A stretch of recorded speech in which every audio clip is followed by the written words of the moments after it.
yang tidak ada kendala sama sekali, bagi yang semuanya bagus, dan dia nggak punya anak gara-gara dia, gara-gara dia,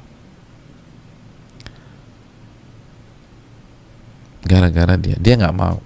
Beda kalau bukan karena kita, bisa jadi kita bagus, pasangan kita nggak bagus, atau kita bagus dan pasangan kita nggak ada masalah, pasangan kita nggak ada masalah, tapi nggak cocok aja gitu loh.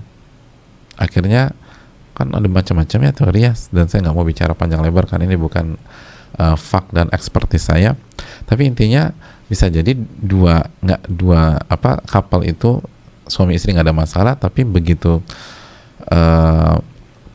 prosesnya ada kendala, itu sangat mungkin terjadi. Kali itu nggak ada masalah. Yang ada masalah faktor yang membuat dia nggak punya anak gara-gara perbuatannya sendiri. Dia nggak mau, dia berusaha, dan lain sebagainya. Itu yang memupus kesempatan dia menjadi wanita terbaik, bahkan wanita baik bisa jadi gitu. Karena Nabi bangga banget nih. Bayangkan Nabi katakan, karena aku berbangga dengan banyaknya umatku pada hari kiamat. Aku senang loh kalau umatku banyak. Masa kita nggak ingin buat Nabi bangga, jamaah?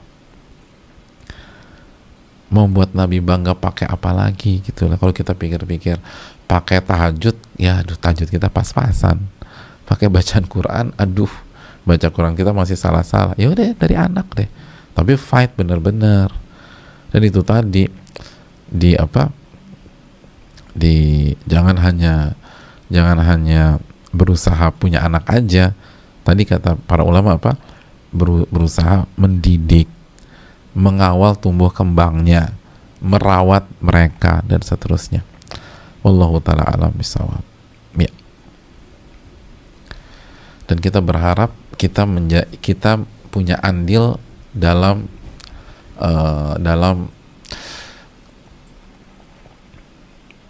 melahirkan anggota-anggota masyarakat yang soleh-soleh dan yang memperbaiki gitu. Semoga anakku ini bisa memperbaiki masyarakat gitu, jemaah sekalian. Dan itu dari awal pernikahan. Begitu, Masya Allah. Yang berikutnya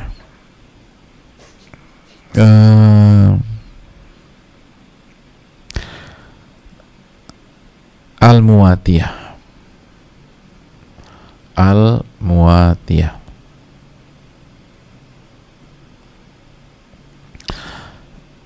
Alif lam mim waw alif ta ya dan ta marbutah. Al-Muwatiyah. Hadirin Allah muliakan. Jadi alif lam mim waw alif ta ya dan ta marbutah. Bisa dilihat di layar. Jadi setelah khairun nisaikum al-wadud al-muwatiyah, itu al-muwatiyah dan al-muwasiyah. Nanti al-muwasiyah nanti. Al-muwatiyah dulu. Alif lam mim waw alif ta ya dan ta marbutah, al-muwatiyah. Nah, siapa sih sosok al-muwatiyah ini? Aku kok baru dengar nih Pak Ustadz. Nah, kita jelaskan keterangan para ulama kita. Siapa tuh al-muwatiyah? Al-muwatiyah adalah wanita yang tidak kasar, laisat faddah wala ghalidhah, gitu. Yang lisan dan sikapnya tidak kasar, yang lisan dan sikapnya tidak keras. Nah, itu. Jadi wanita yang sikap dan lisannya tidak kasar, tidak keras. Wa bal hiya muwatiyatun tasma'u wa tuti'. Tapi catat baik-baik ya. Jadi muwatiyah itu kesehariannya itu hobinya mendengar, lalu abis mendengar taat, nurut gitu, watastajib, dan berusaha menjalankan perintah dan arahan gitu loh. Jadi sekali lagi, jadi hobinya yang pertama itu suka denger gitu lah. Suka denger, kalau suami arahin didengerin gitu loh, kalau suami kasih nasihat didengerin, kalau apa namanya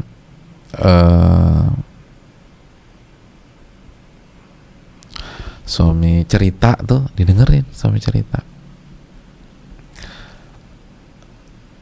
Pokoknya suami bicara tuh didengerin sama dia, didengerin aja gitu loh. Jadi hadirin Allah muliakan, hobinya tuh ngedengerin.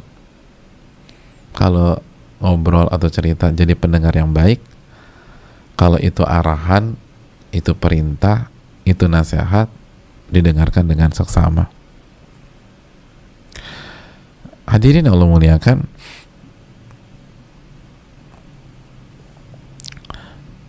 abis didengerin tuti, nurut gitu loh, nurut, taat.